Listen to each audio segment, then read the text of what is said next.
아기 예수의 탄생을 축복하는 오늘 경남의 각 성당과 교회에서도 기념미사와 예배가 열렸습니다. 식당이나 마트 같은 공공장소에서 아이들이 뛰어놀거나 때를 쓸 때 어떻게 대처하는 것이 좋을지 대응법을 점검합니다. 무상급식 중단에 따른 갈등과 홍준표 지사와 박종훈 교육감 주민소환운동 등 올 한 해 경남의 주요 현안을 살펴봅니다. 지난 5월 경남 지역 학교운동장 20곳에서 중금속 등 유해물질이 발견된 뒤 친환경 운동장으로 바꾸는 공사 대부분이 연말까지 마무리됩니다.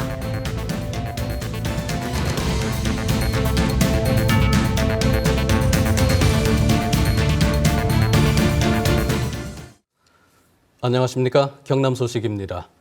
아기 예수의 탄생을 축복하는 오늘 경남의 각 성당과 교회에서도 축하 미사와 예배가 열렸습니다.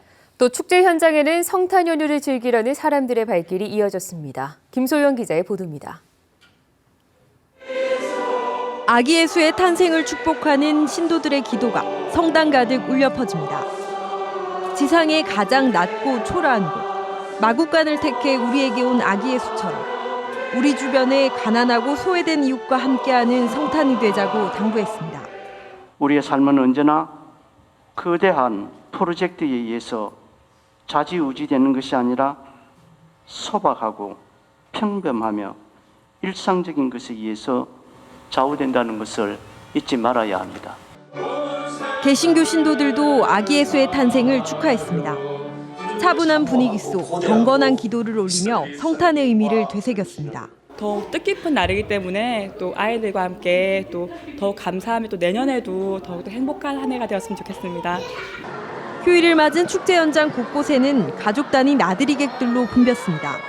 어른아이 할 것 없이 모처럼 동심으로 돌아가 온통 하얗게 변한 얼음 세상을 만끽합니다. 애들하고 또 자주 못 놀아주는데 또 나와서 또 이렇게 놀아주니까 또 기분도 좋고 애도 좋아하는 것 같아갖고 참 기분이 좋습니다. 사랑과 나눔의 성탄 의미를 되새기며 저마다 소중한 사람들과 뜻깊은 하루를 보냈습니다. KBS 뉴스 김소영입니다. 식당이나 마트 같은 공공장소에서 아이들이 뛰어놀거나 때를 쓸 때 어떻게 하십니까? 부모님들이 어떻게 대처하는 게 좋을지 손은혁 기자가 전해드립니다. 점심시간의 한 식당. 아이들이 소리를 지르며 뛰어다니고 식당은 놀이터가 됐습니다. 다른 손님들에게는 민폐일 수밖에 없습니다. 놀이방이 있는 식당도 사정은 별반 다르지 않습니다. 소란을 방치하지 않는 부모의 배려가 필요합니다. 아이의 갑질이라고까지 하는 이런 상황에서 어떻게 해야 할까? 한 21개월 정도 되면서 자기 주장이 되게 심해졌어요. 갑자기 때도 심해지고 소리 지르기도 하고. 당황하거나 창피하다고 아이의 요구를 무조건 들어주거나 방치해서도 안 되지만 조금만 더 들어누워서 내가 조금 힘들게 이렇게 감정 싸움을 하면 우리 엄마가 들어줄 거거든. 그 자리에서 혼을 내는 것도 좋은 방법이 아닙니다. 아이도 체면이 있어 자존감을 떨어뜨리기 때문입니다. 사람이 없는 공간에 가서 아이와 둘만 이렇게 뭔가의 대화를 나누는 게 가장 좋아요. 그리고 가장 첫 번째로 해야 되는 거는요, 아이들에게 그 감정을 읽어주는 거예요. 그런 뒤에 아이의 눈을 보고 낮은 목소리로 짧게 명확한 한계를 알려주는 것이 중요합니다. 엄마 아빠의 대응이 다르거나 상황에 따라 기준이 달라져서는 안 됩니다. 훈육을 하면서 아이의 다른 요구를 들어주는 방식으로 거래를 해서는 안 되고 훈육을 남발하는 것도 경계해야 한다고 전문가들은 조언합니다. KBS 뉴스 손원혁입니다.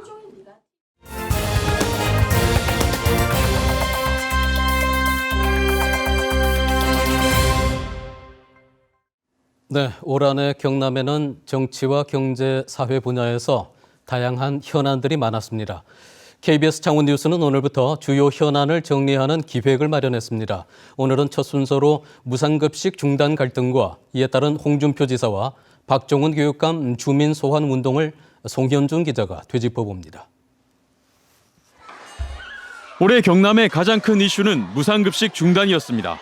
경상남도가 무상급식은 교육청 사무라며 예산을 지원하지 않으면서 지난 4월부터 전국 최초로 무상급식이 중단됐습니다. 풍요롭 사회보장 체계가 그게 맞느냐. 그게 우선 맞지 않다는 게 우선 말씀을. 학부모들은 대규모 집회를 여는 등 거세게 반발했고 엄마들이 지금 집에서 이 지원비 때문에 화를 굉장히 많이 낸대요. 화를 많이 내고 애들도 화가 많이 났어요. 문재인 새정치연합 대표가 홍준표 도지사와 면담하고 도의회도 중재에 나섰지만 별다른 성과를 내지 못했습니다. 8달을 끌던 무상급식 사태는 지난달 홍 지사와 박 교육감이 만나 재논의하기로 결정했습니다. 잘 풀리도록 해봐야 안 되겠어요. 그렇죠? 일정한 희망을 거기에 제가 심었다고 생각합니다. 이 같은 갈등 속에 홍준표 도지사에 대한 주민 소환 운동이 시작됐고 보수 진영에서는 박종훈 교육감 주민 소환 운동에 나서는 등 도민 여론이 양분됐습니다. 두 기관장에 대한 주민 소환 운동이 현재대로 진행될 경우 선관위는 내년 총선 이후 주민 소환 투표를 실시할 것으로 보고 있습니다. 전국적으로 뜨거운 관심을 끌었던 무상급식 예산 지원 중단과 주민 소환 운동을 둘러싼 논란은 내년까지 이어질 것으로 보입니다. KBS 뉴스 송현준입니다. 지난 5월 경남 지역 학교 운동장 20곳에서 중금속 등 유해물질이 발견됐습니다. 이에 따라 교육청이 예산을 들여 친환경 운동장으로 공사하기로 했는데요. 대부분 연말까지 완공될 예정입니다. 보도에 최세진 기자입니다. 학생들이 신나게 뛰어노는 초등학교 운동장. 인조잔디에서 유해물질이 검출됐던 이 학교는 지난달 굵은 모래를 깐 운동장으로 교체 공사를 마무리했습니다. 살짝 더러운 느낌도 들고 쓸릴 때 되게 아팠는데 이번에는 좀 부드럽고. 지난 2006년부터 전국적으로 조성되기 시작했던 인조잔디 운동장은 비가 와도 사용할 수 있고 유지관리 비용이 적다는 점이 장점입니다. 하지만 지난해 국민체육진흥공단 조사에서 경남 지역 학교 20곳의 인조잔디에서 중금속 등 유해물질이 기준치를 초과한 것으로 드러났습니다. 이 때문에 경남교육청은 약 50억 원을 들여 운동장 교체 사업을 시작했고 현재 15곳이 공사를 끝냈습니다. 알갱이가 조금 굵은 마사토 흙을 깔고 최상층에는 가장 부드러운 규사토를 또 깔았습니다. 그래서 배수가 잘 되도록 그렇게. 굵은 모래와 천연잔디, 우레탄 트랙으로 구성된 운동장은 지난해부터 경남교육청이 친환경 힐링 운동장으로 추진하는 것입니다. 앞으로도 그 교체 시기가 도래된 인조 잔디 운동장을 친환경 힐링 운동장으로 조성 사업으로 지속적으로 추진할 계획입니다. 경남 지역 학교 운동장 990곳 가운데 인조잔디 운동장은 120여 곳. 이 가운데 3분의 2는 5년이 넘어 교체 시기를 맞고 있습니다. KBS 뉴스 최세진입니다. 다음은 희망 2016 나눔 캠페인에 성금을 보내주신 분들입니다. 스카나 코리아 노현방 대표이사와 임직원들이 500만 원, 창원소방서 노완현 서장과 직원들이 200만 원, 거제 참꽃여성회 정경희 회장과 회원들이 112만 원, 거제시 옥포상우회 지경근 회장과 회원들이 100만 원을 보내주셨습니다. 합천군 용주면 이장단협의회 박성식 회장과 회원들이 100만 원, 현대증권 창원지점 직원들이 100만 원, 합천군 대병면 사랑의 열매달기 캠페인에서 75만여 원, 창원 한국환학 조철현 씨가 50만 원을 맡겨주셨습니다. 성금을 보내주신 분들께 감사드립니다.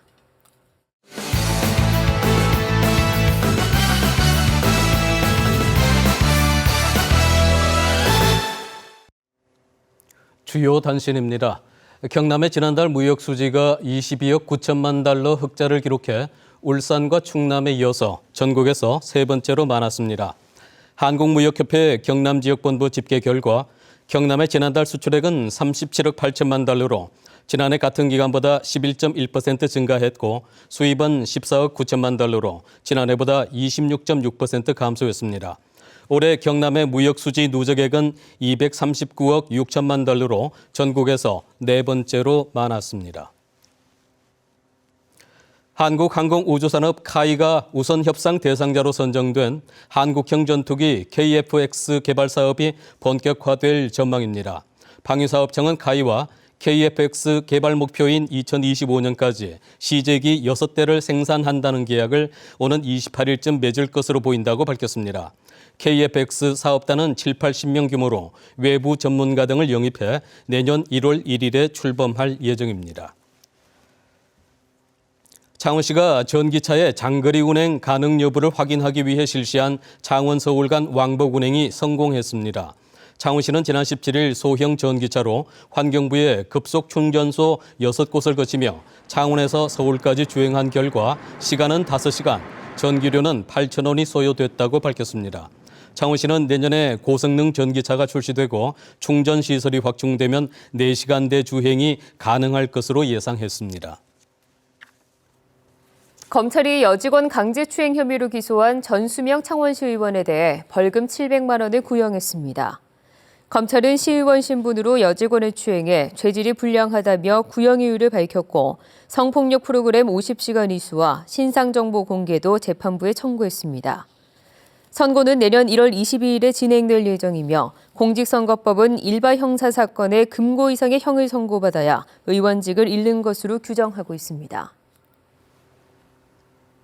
경남 소식이었습니다.